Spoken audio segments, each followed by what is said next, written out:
Welcome to the Notorious Scoundrels, a Star Wars Legion podcast bringing you the latest news, general perspective, and competitive discussion. Hello and welcome to the Notorious Scoundrels podcast. I'm Kyle. I'm here with Jay and Tim Hannon. What's up? Hello. Hello, everyone. How's everyone doing? Why did you put on your sexy voice? What happened to regular? You know, I was listening to that and I was like, this is going to smell really smooth when I listen back to it tomorrow or whenever. Are you saying his normal voice isn't sexy? Well, you're talking to me? Oh, yeah. Okay. I thought you were talking to Kyle. No, I was talking to you. Like we were talking regular, and then you were like, "Hello, everybody.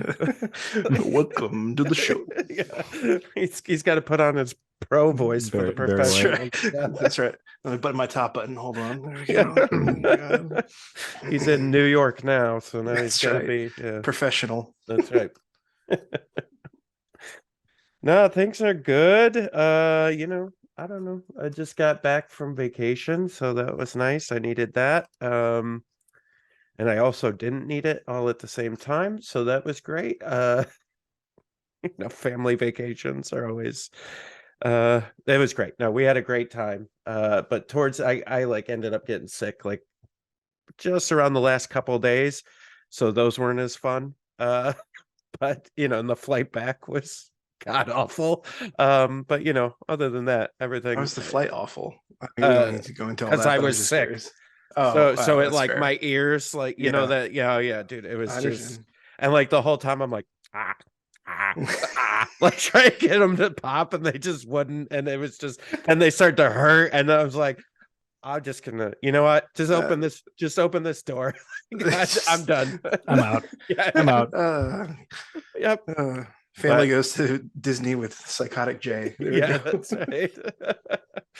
No, we had a great time. I love going to Disney. I always get cool ideas, and Star Wars Land is amazing every time. Like every time, it's amazing. I don't know. It's so cool.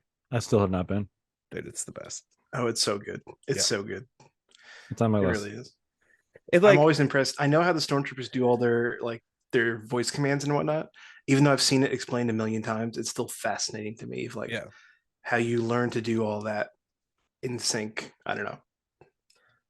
They make it flow. It's like, I know. It's weirdly, they did exactly what they said they would do. Where when you're there, you really feel like you're like in Star Wars. Like it's crazy how that works. And like when you're getting on the rides and like you're going through like the waiting lines, and even if you get like the lightning lanes or whatever, it's still like you're like, oh my god, I'm in the Millennium Falcon. Like I'm in the Falcon right now. Like oh my god, So it's It makes me, if I was rich, I would do the Star Cruiser thing, but I'm not rich. So dude, that's ridiculous price. I know, it's crazy. One day when it comes down, I'll do it. So but I recommend for anyone out there who's been debating it, go Rise of the Resistance ride. Like debatable on whether you like the movies or not, it doesn't matter. The ride is so amazing. It's like 8 rides in one. It's crazy. So even the line is like a ride, honestly. Yeah. Dude, it's wild. It's the ride before the ride before the ride. Yeah. It's like ride inception. So it's cool. That's been our Disney podcast. There you go. Yeah. Well, we do cover a game that's made by Disney, so allegedly licensed by Disney. So. Except Din, for some reason. Yeah. He was all Marvel. Just the first few spruce. Jokes. All right. So we got some. Yeah, go ahead, Kyle. Sorry. No, you got something? Well, I just was going to say this is now an MCP podcast. I was just going to keep going on that joke, but yeah. That's a Stavcast joke right there. Yeah, that's how bad it is. I just wanted you to feel home. Oh, thanks, buddy. Yeah. Should we? We forgot to like snap our fingers. Do we need to do that? Yes. Listen, I still do it out of habit sometimes. I can't help it. I'm like hide it off camera. I tightened my string over here, so that's good. We're connected. All right. Well, we're going to talk today. We got another article. This one about suppression, and more specifically about panicking. Yep. It's delicious. That's a word for it. But also we'd like to get some of Tim's thoughts on some of the other changes, which he wasn't on last week to discuss. So we're going to do those things. But before we do that, you got any housekeeping for us, Jay? Yeah, I do. Listen, it's the holiday season. Whoop-de-doo and bippity-bop, whatever those words are. You're so close. You're so close. No, listen, I guess we're going in, it's officially Hanukkah and we're going into Christmas, and you got all the other holidays coming up, and I don't want to try to sell you guys anything or have you promote anything. I just want to say thank you, like, you guys, for all the listeners and everyone who's been supporting us over the last 4.5 years or some odd since we've been doing this. Like, just thank you. Like, you're the reason why we're all here, and I think Tim would say the same thing for him and Stabcast and everybody. Like, you guys are all amazing and have kept all of us community members going, and just your support and constant clicks and buying and sharing and commenting, good and bad. Like, you guys have all been part of this whole journey, and so thank you.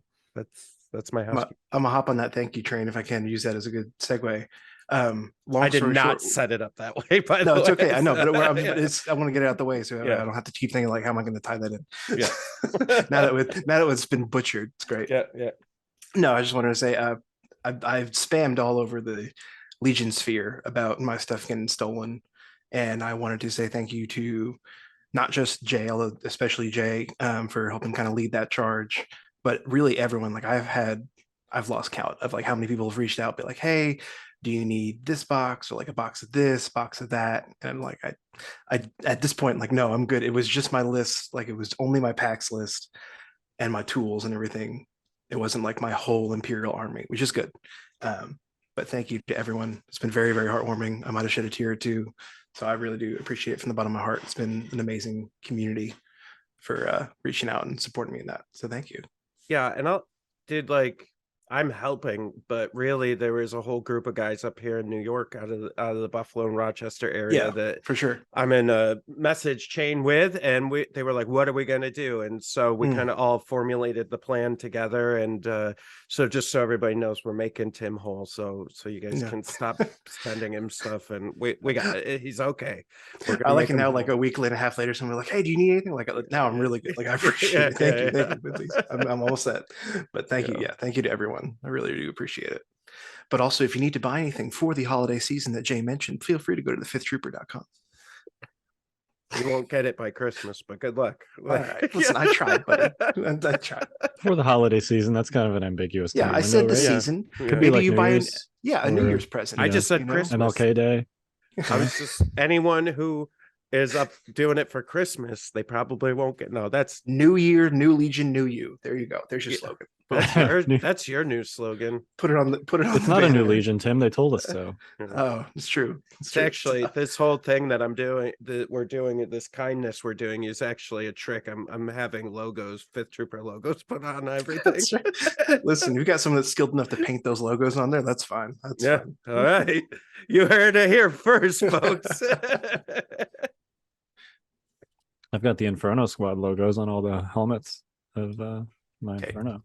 So, Tim, again, I barely was able to paint mine in like the base coat of gold and then like the details. All right, let's not get crazy here. Yeah. So, anyways, happy holidays. Yeah. So, you know what it is, Tim? I'm just a big fan of those like Christmas movies where the girl comes from the city to like the pine tree farm and finds the love of her life. I just wanted you to be happy for Christmas. But I've come from the pine tree farm to the city now. Right. Exactly. It's the reverse. There's movies like that too. Yeah, it's true. I'm just making your Christmas wishes come true. It's a little bit of both, really, at this point. Mm-hmm. Yeah. Good times. Good times. It's gonna make me panic. Ooh, nice segue. Oh no, it's horrible. Horrible. You know what? Before we hit I suppose the main topic of panic, how do you have any thought? I want to get your thoughts on like the cover changes, the line of sight changes. What else did we get last week? The pass mechanic. Oh yes, that's good. Good point. And then if you want to hit the points changes, feel free. Yeah. I'm sure you did that on your podcast too. But well, yeah, and I think at this point it's been talked about enough. And honestly, I'm okay with this. There's so few changes. Like I think it's pretty easy to kind of like mention in passing. I think I'm trying not to dip into the new stuff that just came out, but like the new stuff kind of lends to some of those discussions of why did this go up? Oh, that's why. Okay. Mortars. Yes, Mortar. Looking at you, Mortars. Specifically 2 points. Mortars. 2 points. Yes. Woohoo! It does make it more of a conversation though of Stormtrooper for only 4 more points or a mortar. But anyway, I think for the line of sight thing, I think edge of the silhouette to edge of the silhouette kind of always makes sense to me. Like I was always surprised that wasn't how it worked. It was the middle of mine to the edge of yours. It was just kind of weird and like it was messy. Even with the silhouettes, I think silhouettes helped a lot because if you played Legion before all that came out, it was even worse. Like true line of sight was really rough, especially for units like Grievous or whatever. But you had to like turn your dudes around so their guns wouldn't be sticking around corners and stuff. Yeah, silhouettes were a big help. You would have to have 2 Grievouses, right? And I'm just picking on Grievous because he's like the obvious example. But you have to have 2 units. Like one's cool looking, but the other one's the one you play with. And that feels bad because you want to put your cool stuff on the table. Yep. But I think the silhouettes really helped with that a lot in general. And then now that we've kind of refined down, this just seems like a natural progression of making sure we're using silhouettes correctly. Kyle, you brought up some interesting points about vehicles getting cover. I think that's valid. Like, I think that's a question he's answering. I don't think it's game breaking because I think at the end of the day, too, especially with out of all the changes we've had so far, I think this is the big one where you can just arguably talk it over with your opponent. And I know you don't want to waste too much time doing that, but like, if you think it's going to be an issue, if someone has like a big vehicle or something where you know it's going to be an issue, let's talk about like, does this give me cover? Yes, we know rules is written to give me cover, but if you and I agree, no, the barricade doesn't give my ATST cover. That's fine. And like, if I'm playing ATST, I'm not going to argue that. Well, I expect the whole like 50% height thing pregame discussion to still be a thing. Yeah. No, yeah. And I think that's accurate.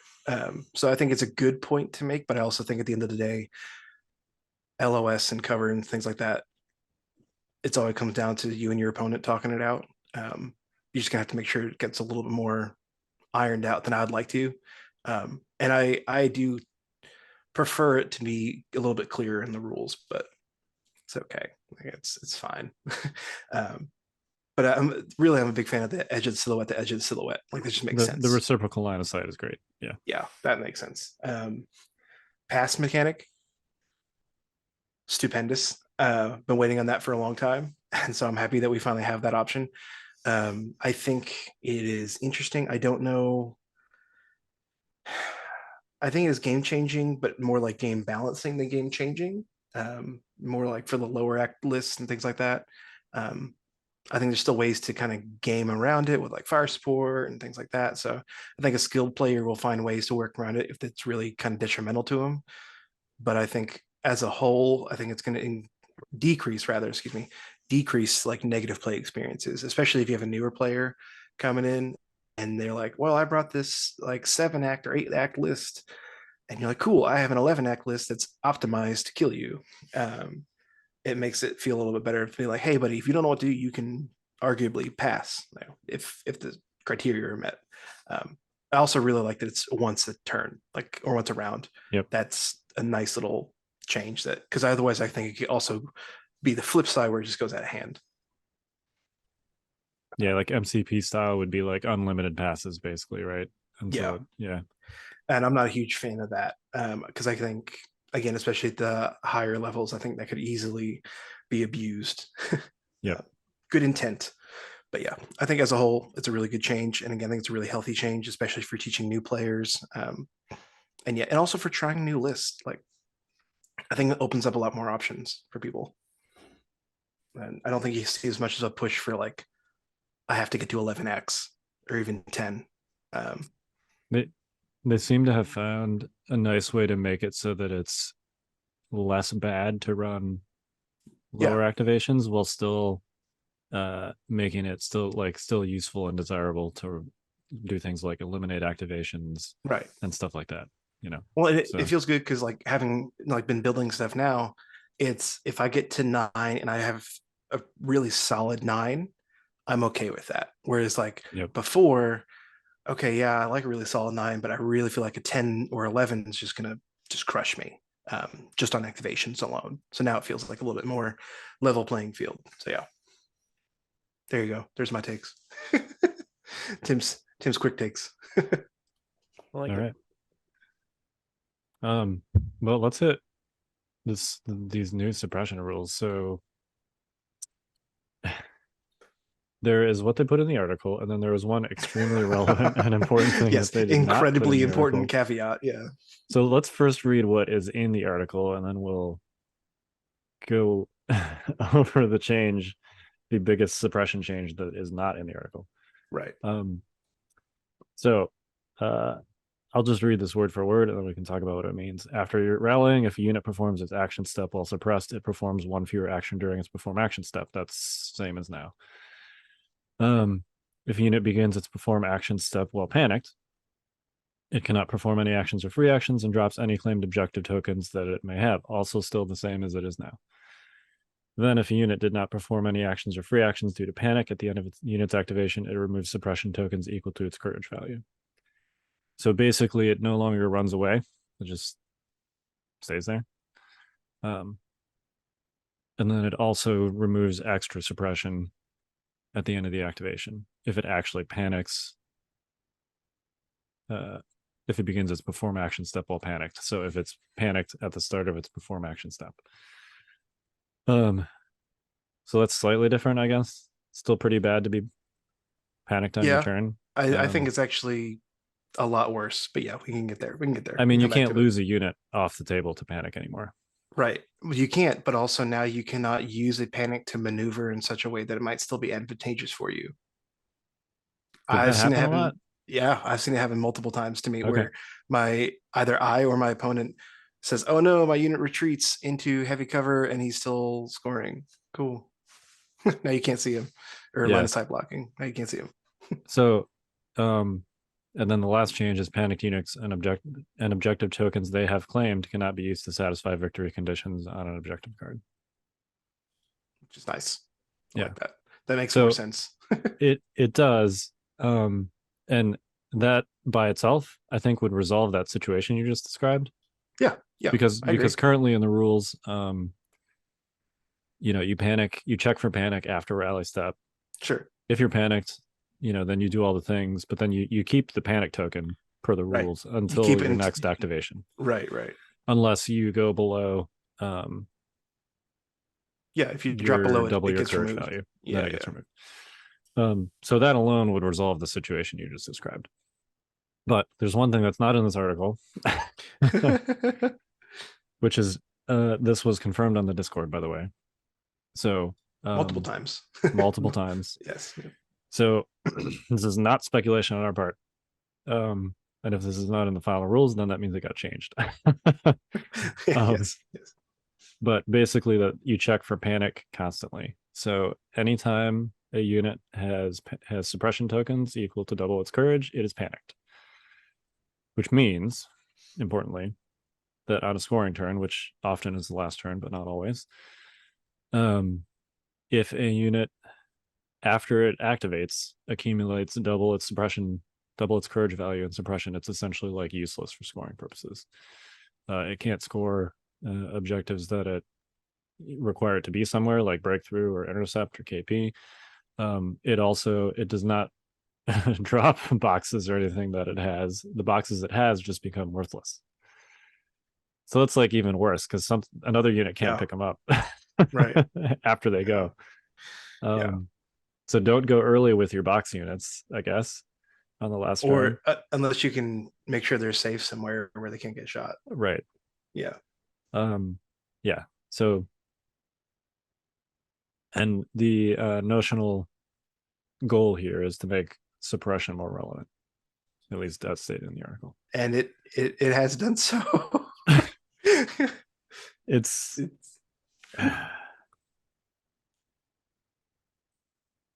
yeah, you were saying before the cast, Tim, some of your co-cast members on Stabcast were like, we want a suppression to be more relevant, but not like this.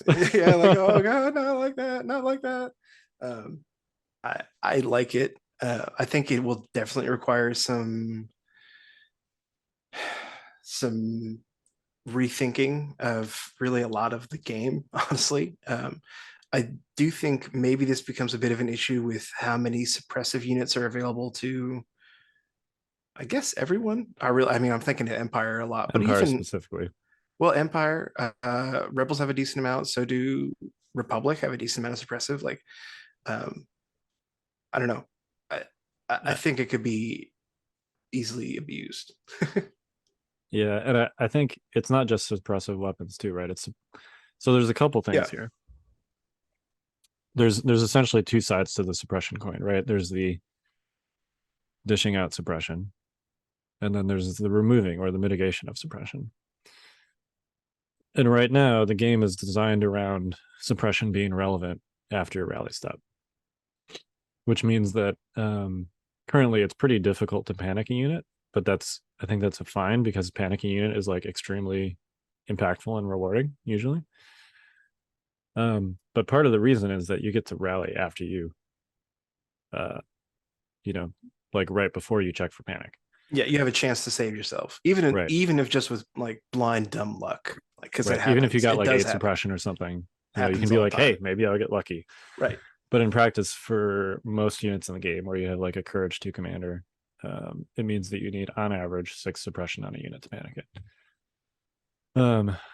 For this, besides just changing the timing window where it's most relevant to like, potentially the end of the game and after a unit activates, because of that second part, the after unit activates, it also lowers the threshold that you need to hit. Because unless there's some rule in here that allows, every unit to make a rally check at the end of the game, which I think would help and be kind of interesting. Actually, that'd be really cool. That'd be a cool way to kind of work around that. But at least right now we're not aware of something like that, so that means the threshold is lower. Presumably, you still remove a suppression in the end phase like you always would. So the threshold for most units is essentially 5. If you have a Courage 3 commander, it's 7. This is, of course, assuming that your units are in range of your commanders. Right. Otherwise, that's a whole nother problem if they're not. Otherwise, that's 3. That's a separate issue. Yeah. But yeah, I think it's, I don't know. All of these suppression mitigation effects in the game, or at least most of them, are designed around that rally step. You look at keywords like Indomitable. Like, Indomitable doesn't really help you here, like it makes it so that it's more likely that those Wookiees will end their activation with less suppression. But like, if your Wookiees go early and then they get shot by a couple mortars, after they go on turn 6, like, Indomitable is not going to do anything for them. Well, and it kind of like, I don't know how else to say it. I'm not a mortar fan. I'm not. Yeah. I never really have been. Not to say they're bad. I'm not at all saying that. But I'm just saying, me personally, my play style, I'm just not a mortar fan. I prefer quote unquote thumbs. I make no secret of that. I always talk about it. I'm not going to rehash that. But with this change, I kind of like feel forced to be a mortar fan. I feel like I have to bring, like, especially as an Empire player, like I gotta throw them in there. Like, that's a cheap, easy suppressive weapon that, like you said, like with 2 of them, they could be game changing. Which, again, like, maybe that's not a bad thing, but I think it is a huge change. Well, and to be clear for everyone, and correct me if I'm wrong here, Kyle, but it's not going to be game changing until it is, which is like, you'll probably go most of the game going, this wasn't a big deal, and then you'll get to turns, whatever the last turn is, let's say it's turn 6, hopefully, but it could be 4 or 5, and then all of a sudden it's gonna completely flip the game on you if you're not paying attention. I mean, I think that's true. Sorry, not to, I know you're talking, Kyle, but just because I thought the same thing. I was talking to you, Tim. Shut up. Well, because I thought the same thing, and I was talking about that, and then the more I thought about it, I was like, well, except for this, and except for that, and except for this, because I was thinking of like, well, okay, well, except for payload where you need to move things. So if you're not counting for moving payload, which I guess we grain of salt, you got to take that like, no, I think did they fix it to where it says now it doesn't count for like anything for moving carts or anything like that? So it is unclear actually if Okay. it affects payload. It seems Sure. like the intent of this is that Intention. it would. Yeah. For me, it's not so much the round timing as just the post activation timing. That's fair. I think for objectives like payload, so there's a couple things to note here. The first is just applies to all of them, and that is simply that most games of Legion, except at least most games in my experience that matter, come down to like one score unit, one or two score units. And that's part of the reason that force push is such a strong card, because force push gives you the opportunity to, without rolling dice, basically like do -1 on the scoring unit column on certain specific objectives, mostly KP, sometimes intercept, sometimes payload, sometimes breakthrough. And force push is usually gated behind extremely expensive units, and it's range 1. Right. So, right. This is a way to remove scoring units without killing them at much longer range on every objective. And I think it's going to distort the value of a lot of abilities and keywords in the game because of that fact. I think there's lots of games where it's not going to matter at all. But like if you're bringing a list to a tournament, and you're not coming with a plan for this, right, you're not going to win. And it's either like, and maybe there's going to be one or two games where it's everything on the last turn. Well, and I think it's going to be, you think you're going to have some lists that are going to skew towards like I don't want to say like an inspire meta, but like having a lot of inspire to help deal with that. And then on the flip side, I think you're going to have a lot of lists that also are trying to cram as much suppressive into the list as they can. But then also, I think maybe the most valuable section to me, in my mind, is the middle ground. We have several suppressive units and then several inspire units. And so you're kind of in the middle to where like, okay, I can shoot what I need to, like if it's a box carrier, make them drop a box, and then also inspire my dudes so that they don't drop a box. But yeah. And I think it's worth looking at the timing window of a lot of the suppression mitigation abilities, because people are like, oh, Jin's 3-pip is going to be great on this. Jin's 3-pip only works while a unit activates. It doesn't do anything after they activate. Yeah. They can still panic afterwards. Yeah. Right. There's a handful of effects that you could use to help a unit remove suppression after they've gone already. Inspire is the most obvious one. But again, it's timing dependent on your commander going last or nearly last. Just straight up having a Courage 3+ commander, I think. I don't want to go so far yet as to say that's like potentially a litmus test for list building. Yeah, it's pretty close though. But it's pretty close. Let me put it this way: if I was playing droids who, because of the droid trooper keyword, generally lack ways to remove suppression, I would not want to play a list that didn't have Dooku. Yeah, because it's only Courage 3. Right. Yeah. Similarly for rebels have kind of bad access to Courage 3 commanders. They've got Commander Luke and Jin, who are both kind of bad right now. And like, I don't know. I mean, Return of the Jedi seems pretty good for this. Yeah. So maybe you can just run Jedi Luke and hope to use that when it matters. But like, and I think it's interesting too, like kind of what you're saying, like the activation timing. Because I'm trying to think of it like in a real life game, like playing it through. If I think it kind of rewind for a second, I think it's also going to change how you order your bag / move your order tokens around. Because if I have a unit that is forward more and I know they're going to get shot more, I'm going to give them a token, and maybe I don't move them first, but like let them get shot once, maybe with a suppressive weapon, then activate them on purpose to help rally and like trying to help mitigate in that middle ground. Like, okay, they might be suppressed, but they're not going to panic. I'm not saying that's like the only way to play it, but I'm just saying, like, I'm just thinking of, you're now playing I think a very big suppression mini game. Yeah, mini game. Yeah, that's a good word for it. Which I don't know if that's great. I don't know if that's what everyone's signing up to play, but it is what it is right now. Yeah. Well, all I know, and we've talked about this, is that Blizzard Force is really, really good. Yes. Can you think of a character who has unlimited courage, is a commander, and also has a card that is a giant suppression bomb all at once? Yep. Never heard of and him. then Never heard of him. and then as the commander, you have access to all these other suppressive cards too, so you could just build like I mean, what do you have? Covert ops. You could, like, I'm not saying you would give up one of Vader, but you have it. You have unrelenting fire. Yeah. You have overwhelming barrage. You also have not for nothing in a Blizzard Force list, technically, just saying, technically you could also have 4 E-webs with suppressive generators. Yeah, and add also true. And add an ATST with a mortar. Just well, then you lose Vader, but yeah.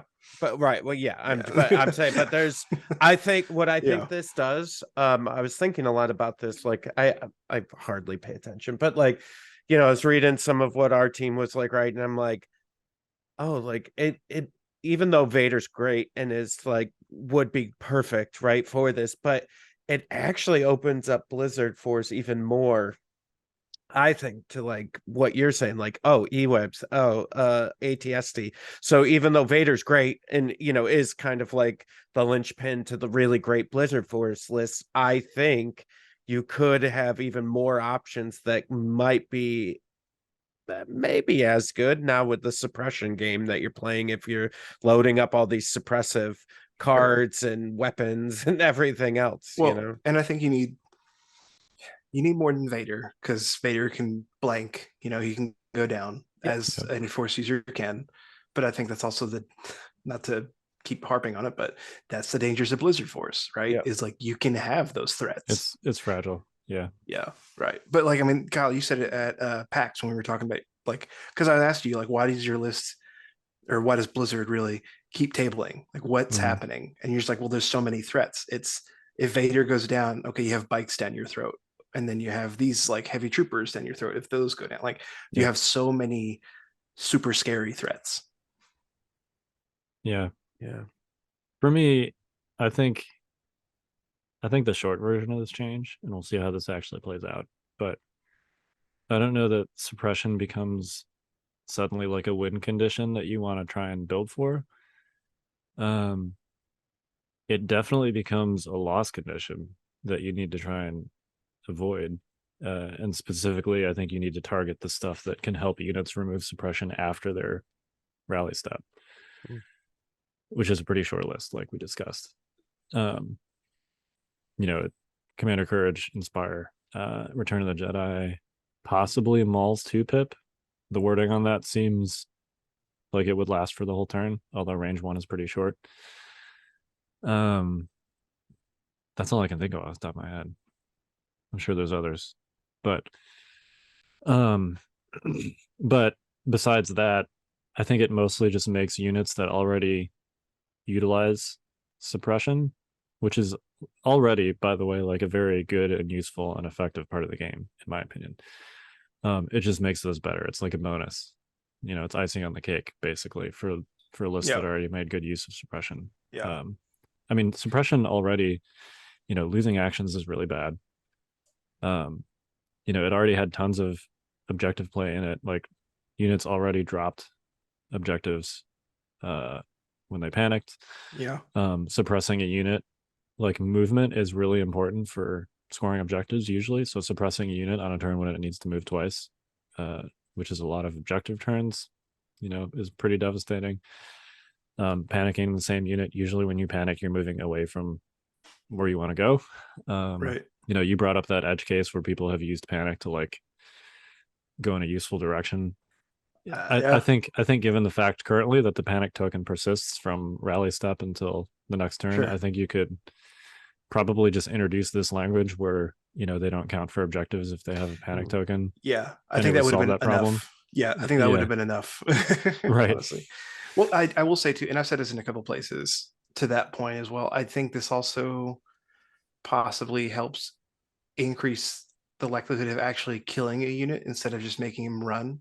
Because it's stuck in one spot. Right, exactly. Yeah. So, and again, whether your unit leader is scoring or not, that's a separate issue. But I mean, I've also played games where, hey, my unit leader panicked and then ran behind the line of sight blocking. He's not scoring, but if we're coming down to kill points, that's a model or a unit rather that I can't kill, and it doesn't count for anything. So I think it does make it easier to, if you feel the need to, if your game state forces you to be playing for kill points, I think it makes it easier to play that kill point game. Potentially. Maybe this is just the type of list that I've been playing, but I feel like when I panic a unit, if it runs off the table, it's a unit that would not have died otherwise, generally. And if it runs away, like from a exposed position to a safe position, it's probably not a unit that I would have killed anyway. That's fair. I often hate killing Mandos of any kind, any flavor, whether Boba, Din, whoever.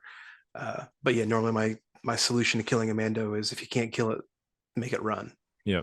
So yeah. Yeah, and as someone who played Sabine for like the last year, right? Like my biggest problem with her was that you just suppress her and she would run, and that would be it, and I'd lose Sabine, or she would be significantly reduced. And so like it doesn't make her, I was joking in our channel and I said she's OP now, but it doesn't make her, but it definitely makes me go back to that list and go, oh yeah, all right, like now that my one piece that like was consistently giving me a problem, it's not really a problem anymore. Again, if she's not counting for objectives in that in between part where she's getting suppressed or panicked or whatever, I'm probably more okay with that. Like, it feels not quite as good, but also if I were a Sabine player, yeah, I think it's a bigger negative play experience to have a cool unit like that run off the board. Yeah. I don't mind that I thought it was thematic to make panic units run away like that. I think it's probably simpler to have them not do that. I think that's fine. Yeah. I mean, honestly, I don't have a huge problem with these changes, except for the specific thing that makes panic a constant check. Yeah. That's gonna be to work through that. Well, it also, like, now, like we were joking before, like mortars, now we know why mortars are more expensive. Yeah, 2 points. But it's interesting that DTs are now less expensive. Right. So now we're going to see all the DTs come back, which again, I don't hate that, because I think something we've learned from this game after what, like Jay said, 4.5 years, 5 years, it ebbs and flows. So like, if you don't like it, I wouldn't like lament, woe is me, all is lost, but like, hang in there. But things come and go. Yeah. And I mean, I think I've been thinking a lot about this, like asking myself, because like my gut reaction to a couple of these things has been negative, and I go, am I negative because it's a change, or am I negative because this is bad? And like, I'm having trouble like answering that without like actually playing it. Because I mean, we had similar reactions to when they reduced snipers from infinite down to 5, and like we react. Listen, some of us celebrated. I love that change, for the record. I hated it, but I dealt with it. I love that change. I hated, I'm happy about the silhouette change. Last episode I talked about this because I hated playing Kyle, where he could see a corner of my silhouette and there's literally nothing I could do to shoot him back. And that literally, I think I didn't talk to Kyle for like a week after we played a game where he did that. You killed like, what was it, Luke or something? Because you saw like it was Luke. A sliver of his, I remember that corner of his silhouette, and I was like, you MFer. Like, I was so angry. That makes sense, and I agree with you. I do agree with you. I think as a whole, I think it is probably a healthier game and healthier community to not be able to do that kind of thing. However, the flip side of that is when you start looking at the higher levels, which Jay and I, you don't have to worry about this, but like for Kyle, like the higher levels. What's that supposed to mean? Where I like how that was a swipe at Jay. Same thing. Interesting. It's it's that kind of play maybe should be rewarded at the same time, like because you're putting in effort to do that and practice, and so like I don't know, but it also feels really bad. So it's that balance of I think competitive play should be rewarded, but maybe not at the expense of the health of the game. Yeah, So, and I think there's probably a middle ground there. Yeah, exactly. Where you Definitely. can kind of like do both. I don't know what it is. I think I have some opinions on that, but I'm sure all you really smart, highly competitive players are going to find some asinine way to game the system, even with these new rules that are going to make my life miserable. So that's right. Yeah, 100%. Jay, I have no doubt in your ability to find a negative play experience. So. That said, I don't think that designing to a standard where competitive players can't do gamey things is a lost cause or not worthy of doing. I think it's actually like super doable. And I feel like often there's kind of like this false dichotomy that's presented to be like, do we make the game more quote accessible for casual players, or do we make it more strategically fun and interesting for competitive players? And I actually think you can do both, but I don't that's disagree. A whole separate rant. I agree. Yeah. It's just trying to find that balance. Yeah. Well, and finding, right. And then do it, we talked about this last podcast where, Evan and I are very much in this, maybe Evan not so much anymore, but where we're just kind of like, hey, I'm going to shoot them. It looks like I got line of sight. Like, yeah, man, go for it. You know what I mean? Like, I'm not like, oh, let me look. It's only when I'm playing like Kyle or like John or somebody where I'm like, I don't know, do you? And then I'm like, no, you get down there and look. And so, but like, no, like playing anyone else, I'm just like, yeah, that sounds good. Well, and I think it also comes down to, that's maybe a whole nother conversation you could do a whole nother cast on, but like, I think it comes down to how you ask those kind of questions. I don't necessarily mean between friends, because you kind of give each other a hard time, but I mean, like, if you're playing someone you've never played before, you don't really know that well, it's one thing. It's like, oh, I have line of sight. Do you really? It's a very different question than saying, oh, do you really? Oh, wow. Like, very different.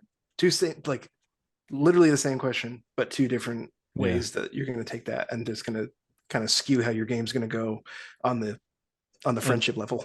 And how you ask that question matters too. I usually try and make it like a, before I even do anything, I'm like, hey, if I move here, it looks like I'd probably get line of sight to this guy, do you agree? And then usually there's a brief conversation about like, oh yeah, there's definitely a spot where you could do that, go ahead. And then that sort of introduces, because you're playing by intent, it's the phrase basically, but you've reached the social contract that like there's a spot where you can do what you want, and if you don't end up in exactly that spot, like, who cares? It's you can do it, and like if we're just being limited by our physical like hands not being, because I get shaky sometimes, like if I'm my hand shaking too much to get it exactly right, like okay, we know we could have made it. There's definitely an area within your movement range where you can see this unit, right? Put them there, it's probably there. Good, let's move on. That happens all the time in competitive games. I think that's where, like, when they added, this is a while ago now, of course, but like a margin of error kind of thing, like it's a great little addition. I think a lot of times you don't need to say that, but I think there are definitely times that you do, and so I'm glad to have it in writing. I mean, maybe that's a good side note too. I'll be curious to see what their new other documents look like as well. In addition to these attorney documents, and apparently the attorney documents are not going to be covered in the articles. So I'm okay with that. Because they already teased the last article is going to be about access to the quote high ground, which I assume is an Obi-Wan joke, but that's why those ascension cables went up, I'm sure. Grappling hooks. Sorry. Yep. The worst one. The one that nobody takes. That's right. The one that's even worse than ascension cables. You're right. So whatever OP document changes we're getting, we're gonna have to wait until the 16th to see. And likewise, core rulebook too. See anything else is in there. Yeah. It's interesting, because I think Now, maybe I'm wrong. Maybe I'm a lot's been going on in the last couple of weeks since they've been releasing these for me. So did they say that all the what they're highlighting now are the biggest changes from the rule book, or did they specifically say that the line of sight one was what they considered the biggest change to the rule book? They said the pass mechanic. Oh, the was what pass they considered mechanic, the yeah. biggest change, which And I think is funny because so far, at least to me, that is easily the smallest change. I think that's the Yeah, smallest change. Yeah. yeah. Okay, this is where I was going at, right? Like where I'm going. If they thought that's the biggest change, Right. so are they just going to change other stuff in the rule book and be like, "Oh, this isn't a big deal," and then we're going to look at it and go, "Holy crap!" I think Well, that's very possible. I think it's possible because I've been, and I will be very open about this, and I'm also okay to being wrong. I'm actually kind of hoping I'm wrong because I think it's more interesting this way. I have been the one to say, like, hey, I don't think the rule book's going to change a whole lot because while we're having these articles that are discussing like what's the big things, and the rule book's just going to be consolidating everything we already know. But again, I could be wrong, and I'm okay with that. And when it drops, trust me, I will be poring over that document as well as everybody else will. So like, I'm totally okay to being wrong about that. But where I am right now, I'm just like, I I don't know. A lot of people are holding out for the cool rule book to like come in and save them, and I'm like, I don't know. I mean, maybe it'll happen, but I'm doubting Timothy, I guess. Yeah. I think what makes that scenario. Back to him. Just okay. Oh, great. he's back. I think what makes that scenario extremely possible, that there could be like big changes still kind of lurking under the surface, is simply that little changes can actually be like really big changes in practice. And Yeah, for sure. you know, you look at what they left out of these articles, right? Out of the panic article, they left out the timing thing, which is the biggest change to suppression, Right. and it wasn't in the Right. article. Out of the cover article originally, they left out the thing about your wounds being limited to the units That's that you true. could see, which Yeah, was yeah. like a huge thing that they left out Right. of the wound allocation article. There's got to be something else missing from that article because Right. you know, the steps don't really make sense as you read through them by themselves. So like,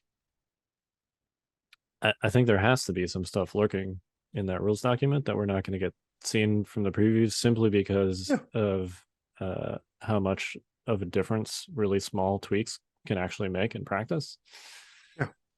Sure. So Yeah, I mean, let's just go based on, let's just say, for argument's sake, this new movement high ground one that's coming up, which, if I had to guess, is going to be, you guys play MCP, so you know how they do height with that, where it's just I've like dabbled. Yeah, it's like it's just your standard move or whatever. Yeah. So I'm guessing it's going to come close to or around there in some way, right? Because the pass mechanic is the thing from MCP. So anyways, I'm not saying it's good or bad. I'm just saying I got a feeling that it's going to be a version of that, right? So let's say that movement, the three things that we already know of, line of sight, cover, suppression, pass mechanic, and the movement height thing. Let's say those are the only changes. Let's say the rest of the rule book is exactly how it is and blah, blah, blah, blah, blah. Those are all very significant changes. Yeah. Sure. To the game. Like it changes the game. Yeah. Not completely, but 50%. So that's significant changes, I would say, And I think you make a good point that I hadn't thought about before. I think, like you guys said, if they have made these other changes and they're pointing out like, oh, this is the biggest change, and then everyone else in the community is like, no, it ain't. It's this over here. I like that's a good point. So what else could be lurking in there? So again, I'm totally open to being wrong, and it's not the first time I've been wrong, so it's okay. Well,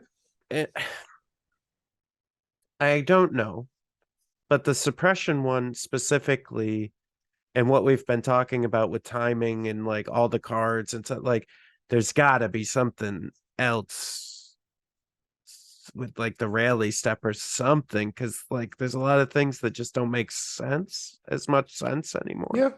Yeah, I'll be curious to see the whole thing. I'm still tentatively list building, but right now I don't really have time to play right now anyway, so it's not too big of an issue.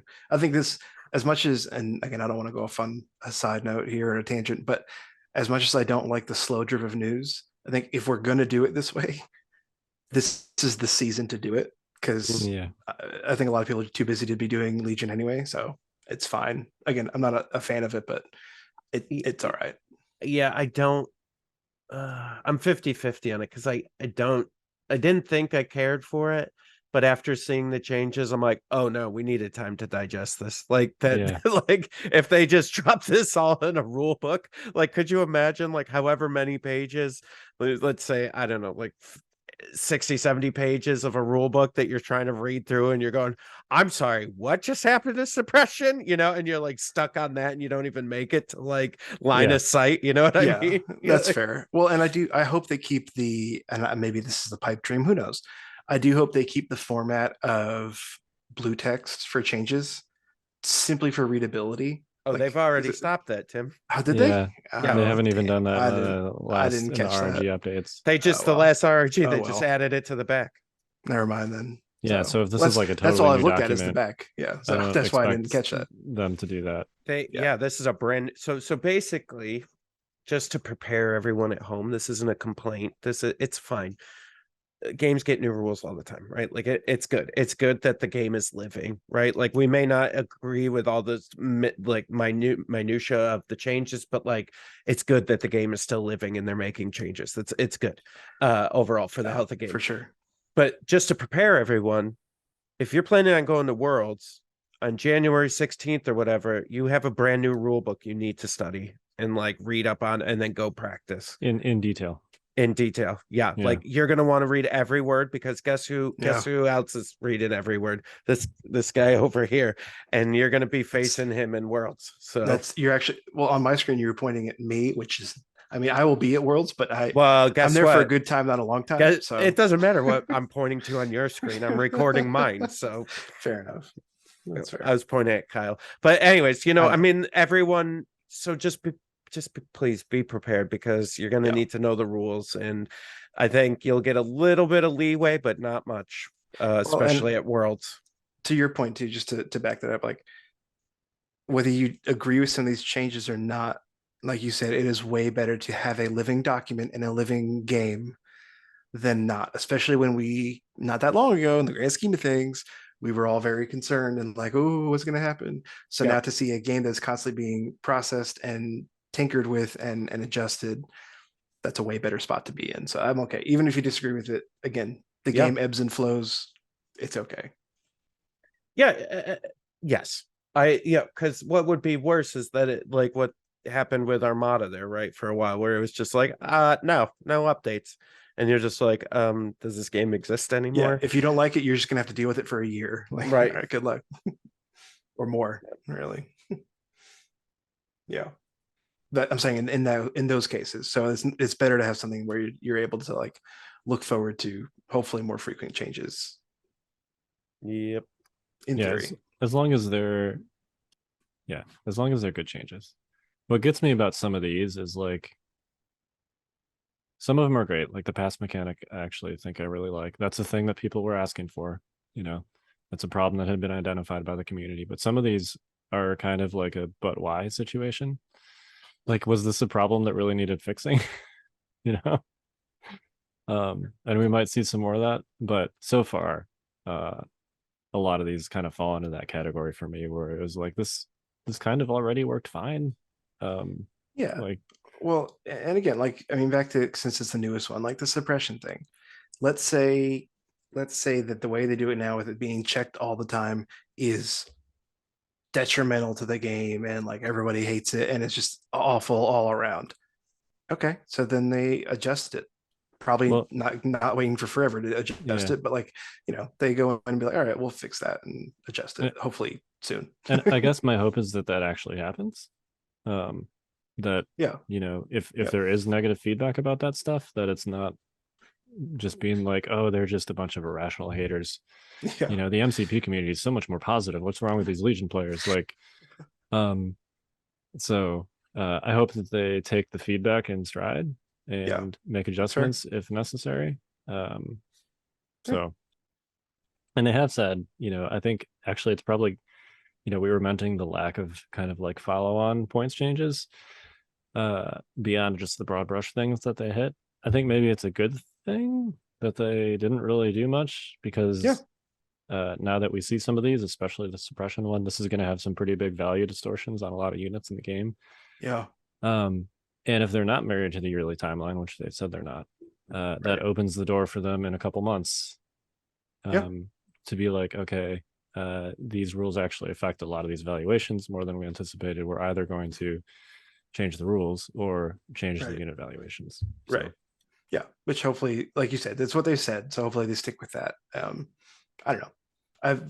I'm maybe just an optimist, but I believe they will. maybe I'll be proven wrong, but I like to live in my little fairy tale land. Yeah.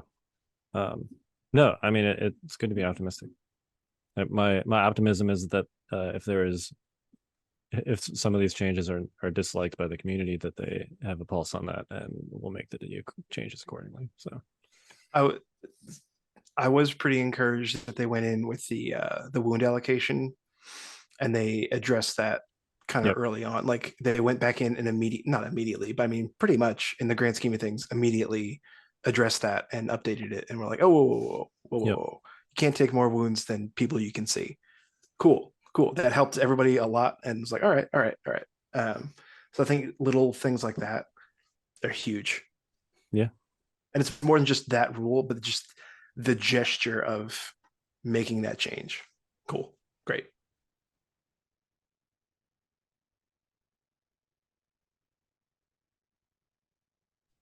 Right, Jay? Yeah. Sorry.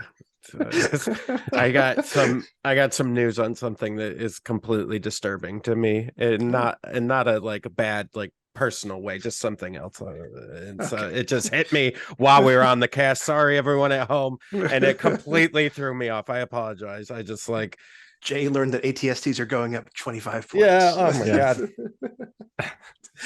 They saw how good you did, and they said we can't let this guy keep going. Yeah. Man, now I lost my train of thought. I'm glad that I already play Vader. That's fair. Yeah, already been playing Blizzard Force over there. Yeah. What's interesting, so this is an interesting conversation specific with respect to Blizzard Force. I have been running Operative Vader. I'm now wondering if that's fine.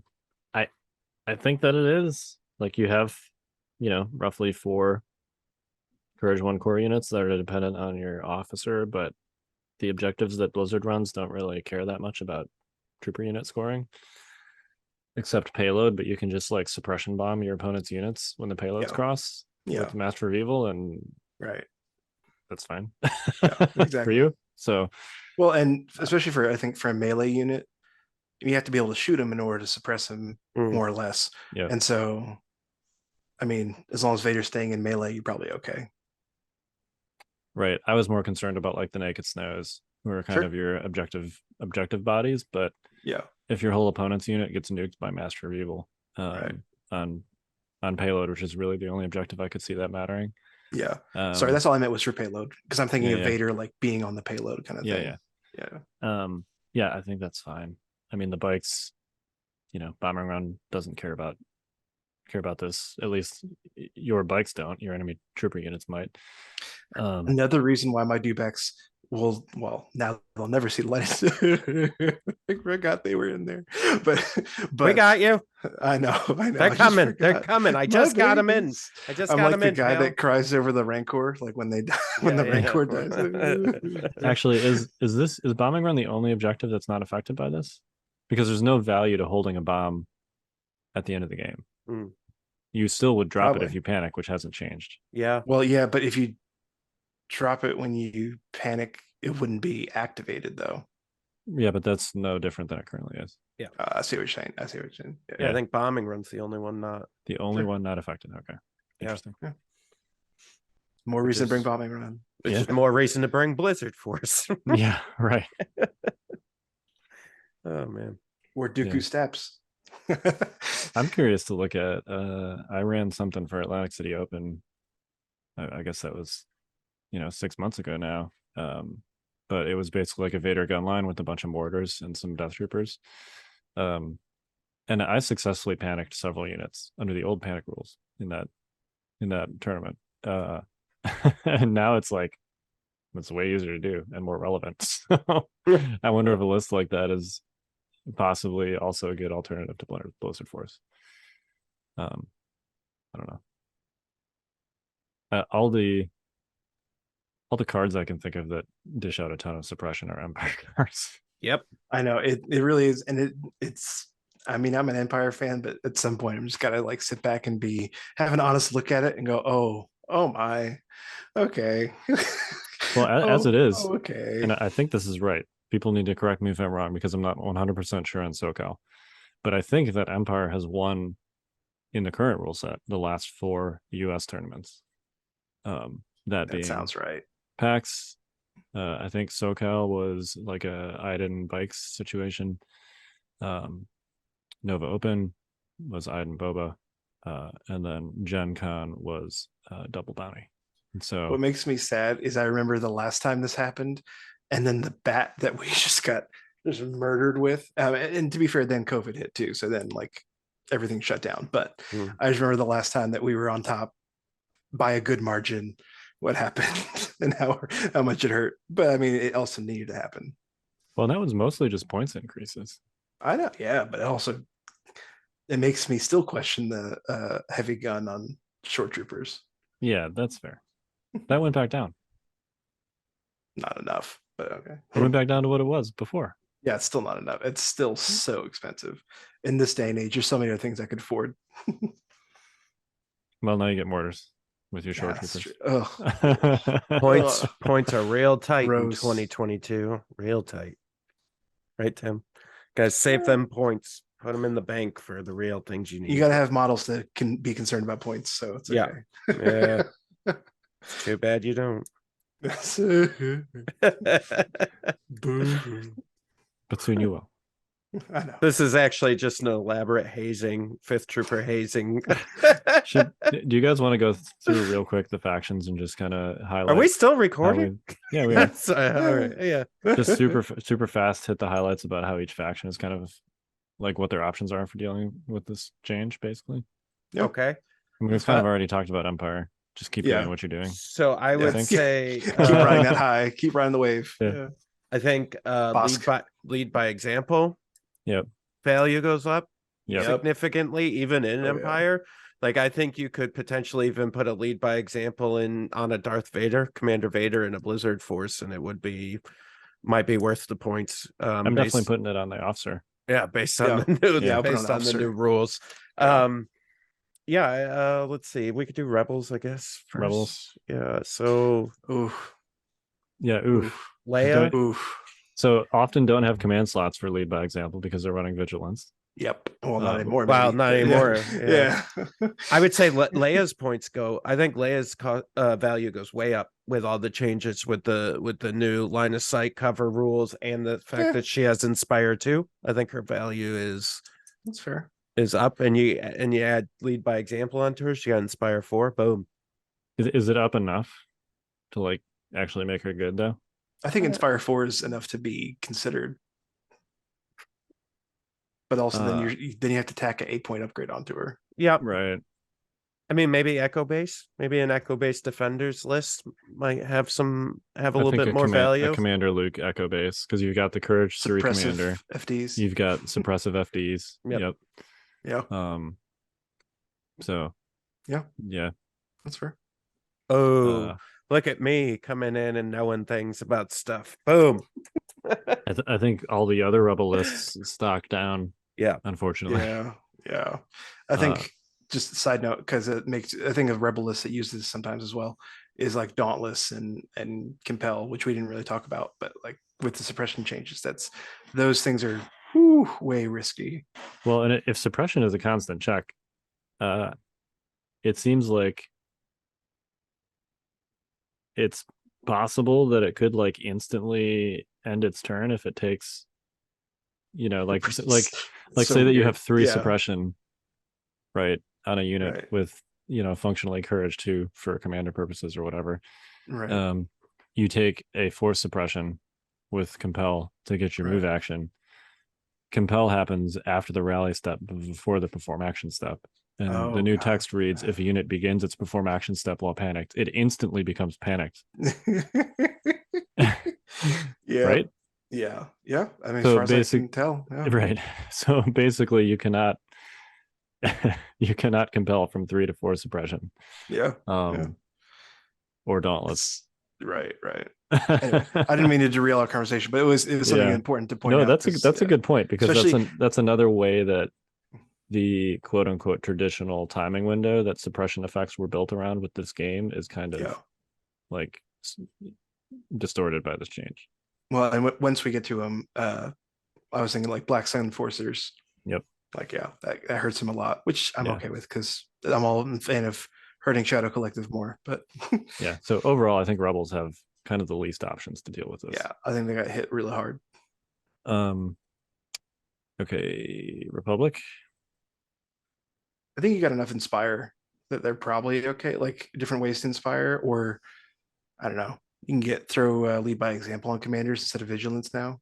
Well, yeah, you have to, because they don't actually have any native Inspire except IL secure. Right. And I did say, listen, I said weeks ago, phase 2 mortars back on the menu. Maybe. There it is. Yeah. I mean, the good news about Republic is the 2 most popular Republic commanders, which are Anakin and Yoda, both have high courage. Yeah. So they might not be like in a huge, I mean, Yodalists maybe with like phase 2 mortars and Jedi mind trick, I guess. I don't think they're in like a huge position to take advantage of this proactively, but they're also probably not as bad off, simply because the commanders that are already good for them are also high courage. Yeah, so that's fair. Yeah, it definitely narrows their list building even more to be like, you got to run Anakin or Yoda. Yeah. I think value goes up on Demoralize. That was something I was just thinking about, like with Empire. I think you could. I think with some, I think IG-88 goes up even more with Demoralize 3. Yeah, Demoralize 3. Or 11, I don't think Demoralize 1 is really that great. I don't think you're that great, Kyle, but here we are on a That's not podcast together. That's objectively not true, but no, I mean, I think there's a place for it, right? Like, I think if you're maybe not the dark side force user upgrade, but like, I think, like raiding party leader with like the speeder truck stuff like that, like you adding suppression, you can stack it, right? Yep. Okay, well, when I say demoralize and everyone shoots me down and then I explain it and then you all agree with me, maybe you should wait for the explanation. Maybe you should wait for the full changes. Yeah, maybe we should wait till January. You know what? No more podcasts until the 16th. Yeah. No, you're right. Yeah. But yeah, like Republic. Yeah, I think you have to run Anakin or Yoda. This hits clone lists really hard because Republic don't have a lot of native ways to actually remove suppression. Again, I think you could argue for a double clone commander with double lead by example. You definitely need double lead by example if you do that. Yeah. If you're going in that way, I think that's what you have to do. But I think it's and probably mostly focus on phase 2s, because phase 1 captains don't help you here.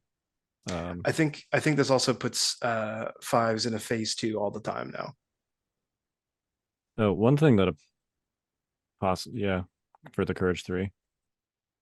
One thing that I think deserves some mention just in general is you might want some commander redundancy, because like if your commander dies on turn 6, at least maybe promotion timing will change, but right now you don't promote a new commander until I guess it would be the end phase.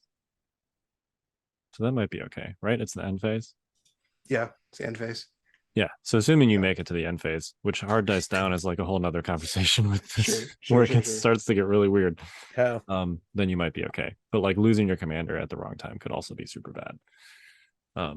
So I think you could. I think okay, so mitigation, right, for Republic, but I think Republic can also, like, you could do like what if phase 2s with the mortar and maybe the Wookiee, the Kashyyyk defenders with the long gun. That's all suppressive, so you could be putting out a ton of suppression from a Republic standpoint if you wanted to go that way. That's a pretty expensive way to do it, but yeah, potentially Yoda Jedi mind trick where you out with a pass mechanic, non-operative. You know, with the pass mechanic, you can go a lower activation now. An 8 or 9 doesn't feel as bad. Yeah, you got the pass mechanic. You can dole out a bunch of suppression. You got some ways of mitigating it with lead by example. Like, I don't know. I think there's options there. I don't think it's all doom and gloom.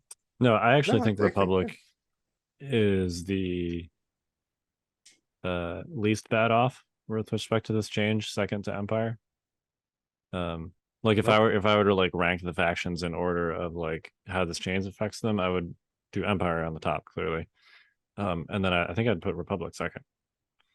I think I agree with that. I agree. Okay, hear me out. Real quick here. All right. Okay. I think there's something here. I'm still working it. You have a Wookiee chieftain with lead by example. You have 3 phase 2s with the mortars. You have 2 Kashyyyk defenders with the long guns. ARC troopers strike team just to add another activation, and 2 of the fluttercraft with the bombardier because that's got suppressive too. So you're overrunning and bombing. Hold on. Remember isn't the bombardier making it only suppressive 1 technically because you don't take suppression. Right. Okay, sure. Yeah. I'm just saying. But you've got all this other suppression. You know what I mean? Like, I don't know. Yeah. You know what doesn't care about suppression is fluttercraft. That's true. Yeah, vehicle stock up. Yeah, that's true. That's true. So anyways, just, hey, Republic players, there's some cool stuff. I just wanted you guys to, anyways. So what about the other side of Republic, the CIS? Yeah. Oof. I mean, I think you have to run Dooku, right? I have nothing against Dooku. I should say, like, I think it's a really cool unit.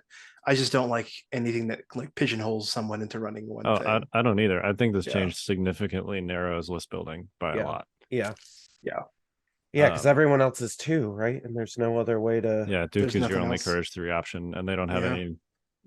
They're a faction that's built around ignoring suppression with droid troopers, so they don't have any like actual suppression removal mechanics available. Right. I would not be surprised if we have some kind of rework of the droid trooper keyword in regards to this. I don't know, regards to how this works, because otherwise, like, that's what I'm saying. Like, I don't know how else you get around it, because otherwise, CIS is just super dead without Dooku. Yeah, I mean, your Dooku lists are probably fine. Yeah, but even with Dooku though, so then if you're just using Dooku for his courage bubble, like, okay. Yeah, it does feel like kind of a waste. Yeah, like, all right, cool. So now I don't have to worry about burst of speed Dooku, which is already more expensive anyway. And now you don't want him to burst in because then your army doesn't have courage 3. Yeah. So, okay. All right. Maybe value goes up on droidicas, huh? They got suppressive weapons, their vehicles. Droidica, new meta. I mean, their value definitely goes up. I think it goes up from like not takeable to less not takeable. It's a thing that you can bring. Yeah. You know what, Kyle? That's it. I'm gonna create a list with droidicas incoming. Droidecas or droidicas, however everybody says it. Droidicas. Where are those droidicas? Yeah, exactly. Yeah, right. Yeah. Exactly. Yeah. All right, I'm gonna make a list. All right. I think B2s go up in value. Sure. I mean, they were good before, but I think the Courage 2 helps. Yeah. The native Courage 2. Yeah. Yeah. I don't think Courage 2 is the issue, though. I think it's right. You need Courage. You need access to Courage 3+ or Inspire. I was gonna say or Inspire, which they don't have because they don't. Up until now, they haven't needed it. So yeah, I mean, I guess maybe they run lead by example for those. For that extremely narrow timing window at the end of the game where you actually need it. I don't know. I think you just use a lot more of your vehicles. Yeah, I mean, your stats. Yeah. Make all your objectives speeder objectives and run stats. Yeah. I guess. I don't know. Yeah, I mean, feel great. Flamethrower spiders. All right. Okay. All right. Okay. You want to go into conspiracy theory corner with Jay? No, this is conspiracy theory. I think we lost that vote somehow. Even though seeing as my name's the 5th trooper on Discord, I guess I'm going to go ahead and make this decision. Conspiracy theory. All these changes bring up the value on all of the battle forces. Interesting, isn't it? I think it's debatable whether they actually help 501st. Yeah. I forgot that was even one. So Yeah, everyone does. yeah. Because Indomitable isn't the correct timing window to be useful for this purpose. Oh, okay, good point. All right, so Yeah. the other three, but though value, I think goes up on the other three significantly. The other 4. Shadow Collective is a battle force. Shadow Collective is a battle force. Yes. I actually think this hurts. I think Okay. it hurts Shadow Collective, but yeah. Yeah. We'll get to Shadow Collective. Yeah. Okay. Yeah. All right. We can talk about them as a faction. Anyways, Yeah. I'm going to stew on this. That conspiracy just came to me, so Yeah. Go ahead. Your stew's gonna spoil, but go ahead. Okay, so we've done the 4 main factions. So let's wouldn't do it be the Shadow first Collective. Yeah. All right. So it's Shadow Collective. I mean, they don't have any Courage 3 commanders that their core can use. Nope. They were already taking lead by example Yeah. in some quantity. Yep. So that's something. It looks like Maul's 2-pip can help here because unlike Jin's 3-pip, which only works while a unit is activated, the language on Maul's 2-pip seems to persist for the entire turn. Yeah. But it's only range 1, and it's range 1 of Maul, who's often like not in the middle of your core units. Right. He's on the move. Yeah. So I think this is pretty negative for Shadow Collective, actually. I agree. I think Gar Saxon goes up in value. Inspire. Does he have Inspire? No, he's got Compel. But he has what's Which I that? think is Marked bad. for elimination, right? He can do the 2 suppression and the observation tokens. He's got some other stuff. I think Mandos in general go up. Your army has to be still alive to be doing those things, but yeah. I don't know. Hey, I think Mandos only go up if you're also taking Maul with Darksaber. Otherwise, they're just another Courage 2 unit that you have the same problem with. Yep. I think you're a Courage 2 unit that I have a problem with. Yeah. I think this hurts Black Sun. Yeah. Yeah. It definitely hurts Black Sun. Yeah, for sure. Because it makes Dauntless worse. Yeah. Yeah. I don't know. Shadow Collective, I think, again, narrowing list building. I think you probably need to run some kind of vehicle spam demoralized list, or you have to run Maul. I think Evan's list from Pack or from Nova is significantly better now. Yeah. Honestly. I agree. Don't tell him. Even with the Black Sun. Because the Black Sun went out the focus of that list. Right, but they're in the bus most of the time anyway. Right, exactly. Yeah. That's what I mean. So, yeah, I agree with that. Okay. That's all the factions, isn't it? That's everybody. Yeah. All right. We did it. Is there another one coming out this week? Another faction? Probably. No, another faction, yeah. Another article, the High Ground article. Oh, that's okay. Let your dog bark on our podcast. It's you guys just do whatever you want in your podcast. Come on to mine, have dogs barking. That's all right. At least it doesn't have like children talking or babies crying or anything like that. I wasn't quick enough on the mute button. Yeah. That's the worst. I'm the only professional here. My quote office is sort of there are no doors basically in our house except for the bedrooms and the bathrooms.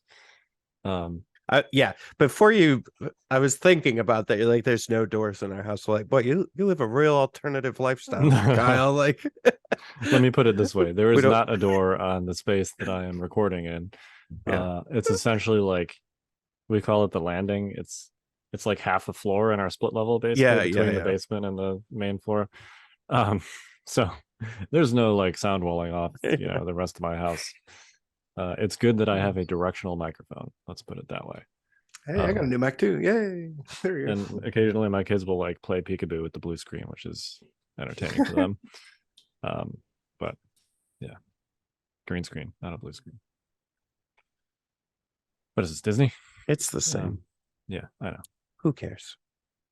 Everything's fine. All right, let's crash this plane. Yeah, I agree. It's late.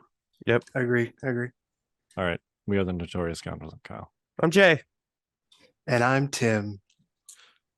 Bye. Stay fresh, cheese bags.